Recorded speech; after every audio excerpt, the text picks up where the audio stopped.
Assalamualaikum warahmatullahi wabarakatuh. Pada kesempatan kali ini saya Zakiatul Soimah 4D PGMI khusus akan menjalankan tugas dari Bu Alfi, yaitu praktek mengajar akuntansi kelas 2 semester 2.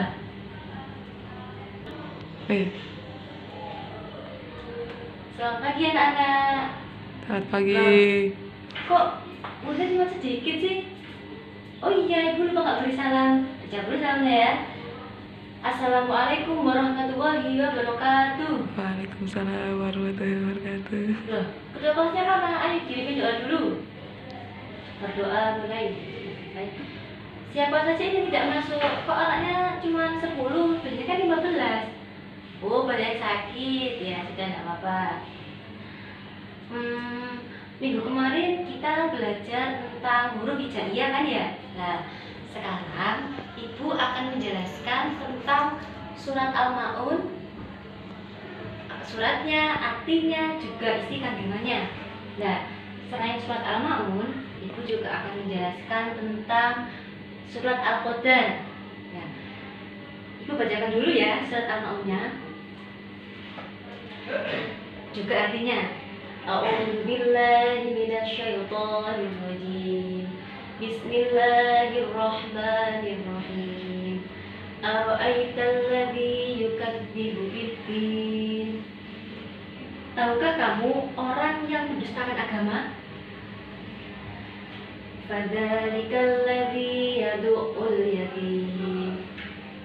Maka itulah orang yang menghardik anak yatim. Wala yahuddu ala ta'amil miskin. Dan tidak menolong atau memberi makan orang miskin. Fawailul lil musallin. Maka celakalah orang-orang yang sholat. Alladzina hum an sholatihim sahun. Yaitu orang-orang yang lalai terhadap sholatnya. Alladzina hum yura'una wa yamna'unal ma'un. Ya, yang berbuat ria dan kemudian memberikan bantuan kepada orang lain. Ayo, di sini siapa yang sholatnya masih bolong-bolong? Kalau sudah mendengar dari arti dari surat Al-Ma'un ini, sebaiknya kita, meskipun kalian umumnya belum balik, tapi kita harus belajar. Anak-anak harus belajar bagaimana itu kewajiban sholat, agar kalau anak-anak sudah balik nanti sholatnya bisa terbiasa. Karena orang yang sholat, jika sholatnya itu sering dilalaikan, maka akan mendapatkan apa yang sudah diterangkan dalam surat Al-Ma'un ini. Kandungan dari surat Al-Ma'un ini anak-anak, yaitu adalah hukuman bagi orang yang lalai terhadap sholatnya, berbuat sombong, berbuat ria, tidak mau membantu temannya, tidak mau bersedekah. Jadi, kalau misalnya ada teman kalian yang kesusahan, tidak mempunyai uang saku, kalian makan-makan terus temannya nggak makan-makan, itu sebaiknya kita beri.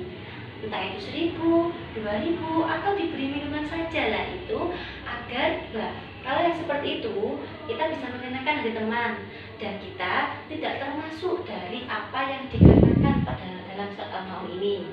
Apakah sudah mengerti ya anak?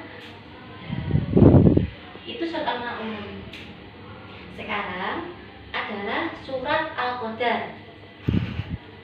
Bagaimanakah bacaan surat Al-Qadar itu? Ini bersih ya. Ya. Selanjutnya, materi kedua yaitu surat Al-Qadar. Ibu bacakan dulu suratnya ya. A'udzubillahi minasyaitonir rajim. Bismillahirrahmanirrahim. Inna anzalnahu fi lailatul qadar. Sesungguhnya kami telah menurunkan Al-Quran pada malam Qadar. Wa ma adraka ma lailatul qadar. Dan tahukah kamu apakah malam Lailatul Qadar itu? Lailatul Qadri khairum min alfi syahr. malam ke bulan itu lebih baik daripada 1000 bulan. Nah, bayangkan, banyak bukan?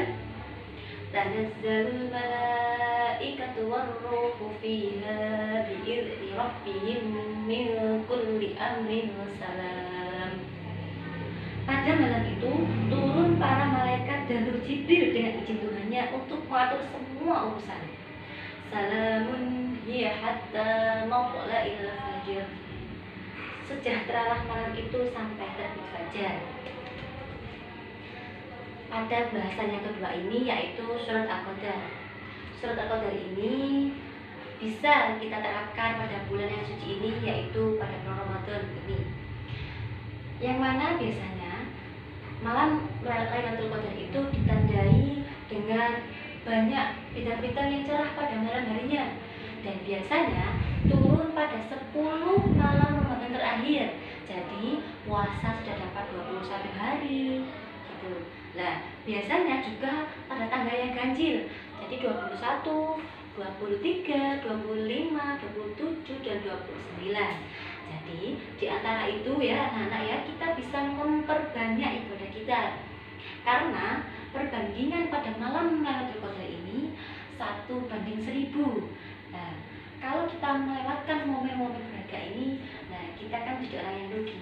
Maka dari itu sebaiknya kita meskipun tidak banyak-banyak sekali ya, kita juga menyempatkan diri untuk beribadah pada malam itu dan untuk memperbanyak ibadah pada malam itu agar kita bisa mendapatkan fadilah dari malam Lailatul Qadar. Dari keterangan surat Al-Maun, kembali lagi ya anak-anak ya, keterangan dari surat Al-Maun ini biasanya banyak kita jumpai pada kehidupan kita. Nah, jadi anak-anak yang punya sifat pikir terhadap temannya itu harus dihilangkan. Karena kalau kita medit pikir terhadap teman, kita juga tidak akan dibantu oleh orang lain. Karena itu kita harus tahu jika ada teman kita yang lapar, kalau kita punya jajan banyak terus teman kita nggak makan, kita harus memberi. Nah, itu kewajiban kita. Nah, kalian kan sudah tahu, sudah ibu terangkan ini materi tentang Al-Maun. Jadi kalian paling tidak bisa menerapkan, bisa tidak pikir lagi terhadap teman, tidak punya sifat sombong, tidak punya sifat riya. Gitu. Sifat riya itu apa sih Bu? Nah, sifat riya ini adalah sifat yang ketika, ini contohnya ya, ketika kalian berbuat kebaikan lalu ingin dilihat oleh orang lain, ingin dipuji oleh orang lain. Itu namanya sifat riya. Lah yang seperti ini itu sudah diterangkan dalam surat Al-Maun. Dia ini termasuk orang-orang yang ahli neraka. Karena itu kita berlatih ya, mulai sekarang kita berlatih untuk bisa menjadi orang yang dermawan terhadap sesama.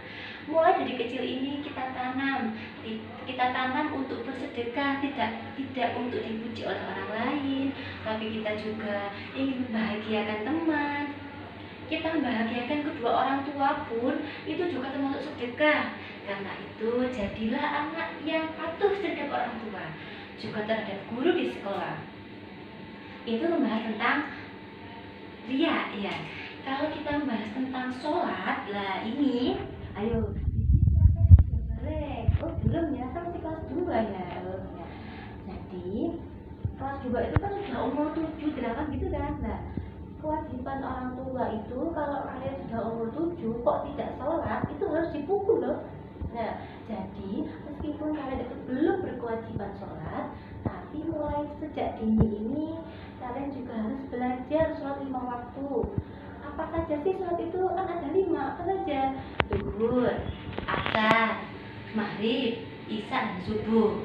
Nah, kebanyakan yang dimaksud dalam surat Al-Maun ini orang-orang sholat, padahal sudah dilakukan kewajibannya, kok masih mendapatkan dosa Bu? Lah, jawabannya apa? Di sini sudah diterangkan orang yang sholat yang lalai terhadap sholatnya. Sholat 5 waktu ini kan punya waktu sendiri-sendiri kan. Zuhur mulai tergelincirnya matahari sampai jam berapa, lah kan itu sudah ada waktunya. Tapi orang yang lalai ini biasanya mengerjakan sholatnya ini diundur-undur. Sudah tahu waktunya tapi mengerjakannya itu selalu waktu yang telat sudah. Maghrib mendekati isya mendekati subuh, terus seterusnya. Nah, yang seperti itu akan mendapatkan balasan dari Allah. Karena orang yang sholat seperti itu namanya orang yang lalai terhadap sholatnya. Jadi, mulai sekarang kita ya sama-sama ya, baik yang laki-laki, perempuan, juga ibu sendiri juga belajar untuk bisa sholat tepat waktu. Meskipun tidak awal waktu, namanya masih belajar ya kan. Paling tidak kita itu tidak telat. Duhur ya waktu duhur, asar ya waktu asar. Jadi tidak mepet-mepet. Tidak duhur, mepet asar. Lah itu sudah lalai berarti dalam sholatnya. Itu keterangan yang sholat ya. Sekarang yang menghadik anak yatim. Menghadik anak yatim itu bagaimana sih Bu? Apa disisa-sisa? Apa nggak diberi makan gitu? Menghadik anak yatim ini, lah ini buat kalian nanti ya yang jadi orang kaya, yang jadi orang besar ya nanti, meskipun nggak kaya nggak apa-apa, tapi gini loh, menghadik anak yatim itu, kalian tahu kalau anak yatim itu kesusahan, tapi kalian tidak mau membantu. Ya misalnya gini, ada anak yatim, tidak punya apa-apa, kalian mampu, kalian tidak membantu, lah itu namanya menghadik anak yatim.